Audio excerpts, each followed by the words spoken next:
মা শব্দটি ক্ষুদ্র অতি, কিন্তু এর তাৎপর্য বৃহত্তর। আমাদের জীবনে মায়ের গুরুত্ব ও অবদান নিয়ে গল্পটি নির্মিত। গল্পের নাম মা। রঞ্জু পঞ্চম শ্রেণীতে পড়ে। তার একটি ছোট্ট ভাই আছে, নাম সঞ্জু। রঞ্জুর সাথে সারাক্ষণ সঞ্জুর ঝগড়া বিবাদ লেগেই থাকে, তবে ভাব ভালোবাসাও আছে। অনেকদিন বন্ধ থাকার পর স্কুল খুলেছে।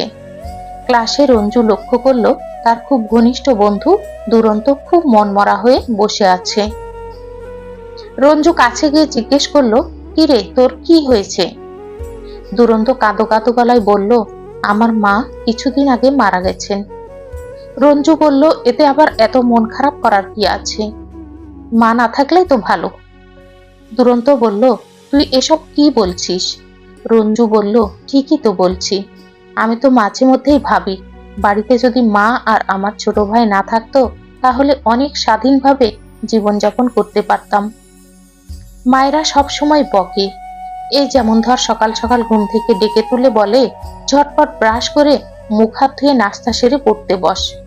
আবার খাবার ক্ষেত্রেও বিভিন্ন বিধিনিষেধ। বাবাকে যদি বলি আমাকে হোটেল থেকে পরোটা কিনে দাও, বাবা সাথে সাথে কিনে দেয়। কিন্তু মা বলে, রোজ রোজ পরোটা খাওয়া যাবে না, পেটে গ্যাস করবে। বাবাকে বললেই মোবাইলটা আমাকে দিয়ে দেয়, কিন্তু আম্মু বলে, খবরদার মোবাইলে গেম খেলবে না, চোখের সমস্যা হবে, ব্রেনের ক্ষতি হবে।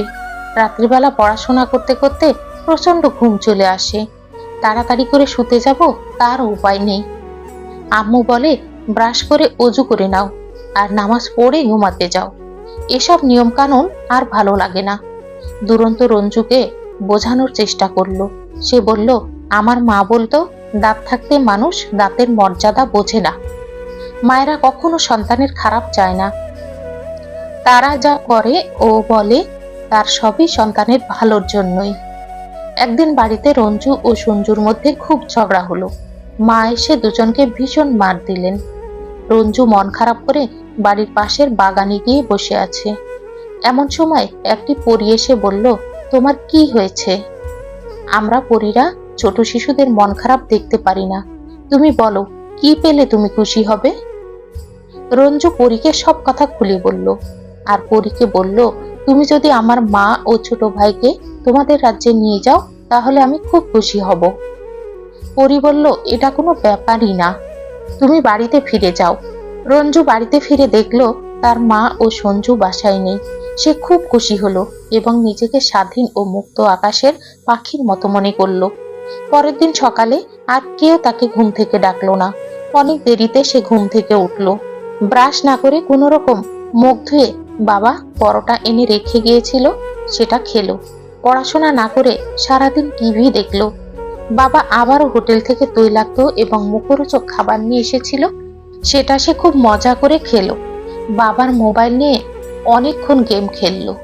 তারপর রাত্রে ব্রাশ না করেই বিছানায় এলিয়ে পড়লো। এভাবে খুব আনন্দের সাথে কয়েকটা দিন কাটানোর পর রঞ্জুর পেটের সমস্যা, বুকের জ্বালা পোড়া করা শুরু হলো। অতিরিক্ত মোবাইল টিপাটিপির কারণে প্রায় সময় মাথা ব্যথা করা শুরু হলো।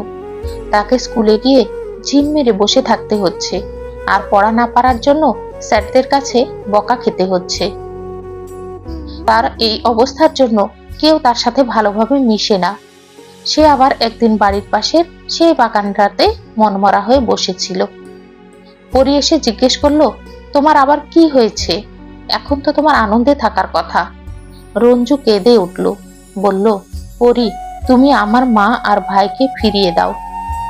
পরী বলল, ঠিক আছে, তুমি বাড়ি ফিরে যাও।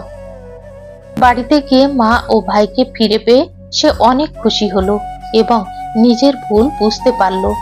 ছোট ভাইকে সে এখন খুব ভালোবাসে, আর ঝগড়া করে না, মায়ের সব কথা শুনে চলে।